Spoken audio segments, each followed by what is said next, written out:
We followed the hashtag deaf talent controversy as it's come up, and today we want to divert away from what's causing it and discuss how to deal with it.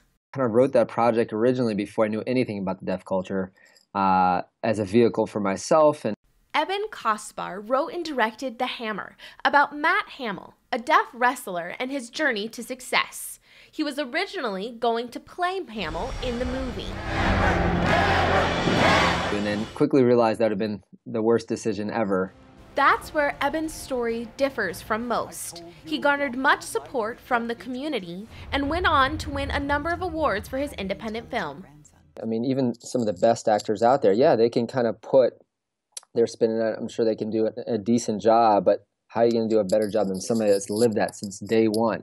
I think that finding the best storytellers to tell the story that you want to create on camera is a very difficult thing to do.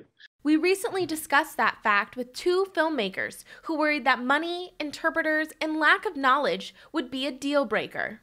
We were fortunate enough when we were an indie film that didn't have all these resources and money. We had so many volunteer interpreters that came out. Adam Moore is the National Director of Diversity with the Screen Actors Guild and the American Federation of Television and Radio Artists.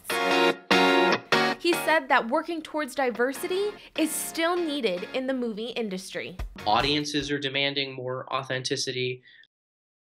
But when it happens, people are often taking to social media and airing their concerns in a negative way. I don't blame the deaf community for being angry. I don't. But as to the productiveness or the effectiveness of that anger, that's another discussion. Tyrone Giordano is an actor himself and has experienced these frustrations. I got into film and TV, making me realize the enormity of the challenge. Big time. But he says that deaf and hearing people need to be more aware of how they are dealing with it. Deaf people have the right to be angry. Absolutely. They also have the right to express that anger. And the question that comes up is, how do we express that anger? What's the right way and what's the wrong way? For Adam, it's simple. And so we can either forge a relationship with them where they see the union and see the people in the community as a resource.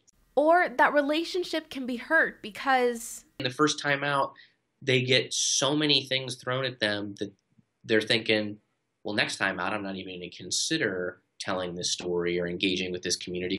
the SAG-AFTRA union and others like it are working to create a healthier space for these discussions and a more diverse environment in the film industry.